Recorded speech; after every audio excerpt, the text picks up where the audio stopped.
వారే వాహ్! రంజాన్ నెల ప్రారంభమైంది కాబట్టి మన ముస్లిం సోదరులందరూ కూడా నమాజ్‌లో బిజీ అయిపోతూ ఉంటారు కాబట్టి వాళ్ళు డైలీగా కంపల్సరీ 5 నమాజులు చేయడం జరుగుతుందన్నమాట. ఒక్కొక్క టైంకి ఒక్కొక్క నమాజ్ చేయడం జరుగుతుందన్నమాట.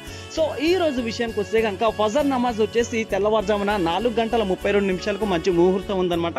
సో అదే విధంగా సూర్యోదయం ఉదయం 5:49 జోహర్ నమాజ్ వచ్చేసి మధ్యాహ్నం 12:13 అజర్ నమాజ్ వచ్చేసి సాయంత్రం 4:40 మరియు మగ్రిబ్ నమాజ్ వచ్చేసి సాయంత్రం 6:37 ఇషా నమాజ్ వచ్చేసి రాత్రి 7:54 మంచి ముహూర్తాలు కేటాయించడం జరిగిందనమాట. సో ఈ కంపల్సరీగా మంచి ముహూర్తాన్ని బట్టే మన ముస్లిం సోదరులందరూ కూడా ఇట్లా నమాజ్ చేయడం జరుగుతూ ఉందన్నమాట ఈరోజు.